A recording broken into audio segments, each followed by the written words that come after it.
Realism is a systematic philosophy focusing on the body and physical objects as the only form of reality. Realists believe that reality takes its existence and demands its truth independent of the human mind and what we may see in our vision as reality. To illustrate, we can envision a rose and be aware that roses are real, but a realist would say that the rose exists whether or not the person is aware of it. What we accept as reality is our own reality that we create in our own world, but the world functions truly only off of what we all agree on as physical and real. The ultimate reality, therefore, is the reality of the world of physical objects. Physical objects may be a body, a substance that can relate to any of the five senses, if not all.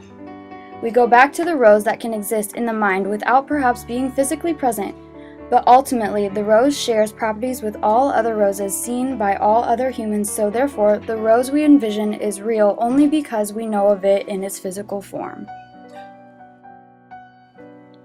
Aristotle, mostly well known for being the proclaimed father of both realism and the scientific method, said this: "If things are good in themselves, the good will appear as something identical in them all.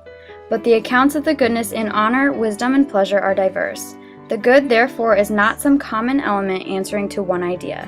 This quote foreshadows the rebellion Aristotle took in part from his mentor Plato's idealist philosophy. Contrary to his mentor's teachings, Aristotle was the patriarch of realism and believed in all of his teachings so much so that he devoted his entirety to this philosophy. In this metaphysical view, the aim is to understand objective reality through, quote, "the diligent and unsparing scrutiny of all observable data," end quote. Aristotle once again was an advocate for this thought process and agreed to understand an object, its ultimate form had to be understood, which does not change. This is why Aristotle was also the first person to teach logic as a formal discipline in order to be able to reason about physical events and aspects. Logic is important to understand when studying realism. Logic can be defined as reasoning conducted or assessed to strict principles of validity. Logic is a key point in realism, and realism stresses the world of nature or physical things and our experience or perceptions of those things. Logic is key in this because we use our logical thinking devices to come to terms and make sense of what we see as real or as unreal. The epistemology segment of philosophy continues the use of logic as asking the question, how do we know what we know? Do we base our perceptions off of what we see, what we can touch? Or do we base our perceptions off of what we can agree upon is real to others? When I look at my friend, I see that her eyes are blue. 10 other people confirm to me that her eyes are blue, and since the body is a physical and organic object, based off of what realism teaches us, we must see that her eyes are blue, and that is a reality. Epistemology shows logic as having two categories, deductive and inductive. We think in these terms so that we may make reason of all forms of humanity. So how may we organize what we have accumulated from years of studying the purpose of realism into a curriculum? A realist would say that curriculum should emphasize the subject matter of the physical world, and particularly by using the studies of science and mathematics. These subjects are concrete, defined, and unchangeable.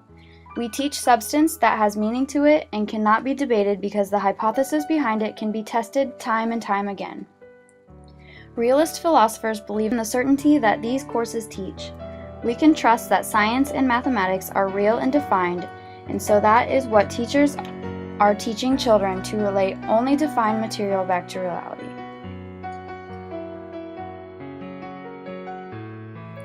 A realist teacher would organize and present content systematically.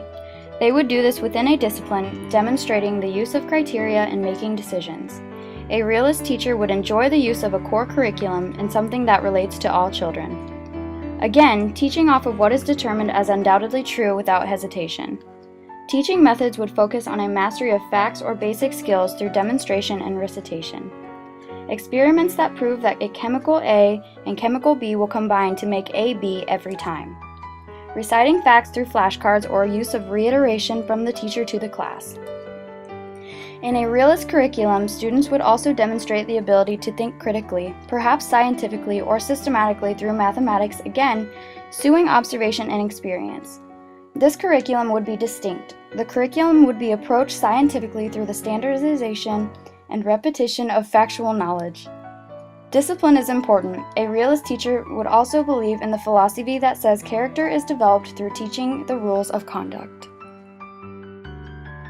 For the realist, the world is what it is, and our job as educators is to teach students about this quite literally real world. Goodness can be found in the laws of nature and the system of the physical world. Truth would correspond through experimentation and observation. The realist would idolize a school dominated by subjects that pertain to what is prevalent in the current day, such as mathematics and science. Factual information would be taught until mastered, and the educator would relay knowledge of this reality to the students or portray such a reality to study. In a realist curriculum and school environment, classrooms should be strictly organized and disciplined, like we see in nature, and the students would be rather passive so as they can learn and participate in the study of things. Ideally, in a realist world, the changes implemented in school would be perceived as a natural evolving toward a perfection of order. School, in a realist vision, should exist to reveal the order of the world.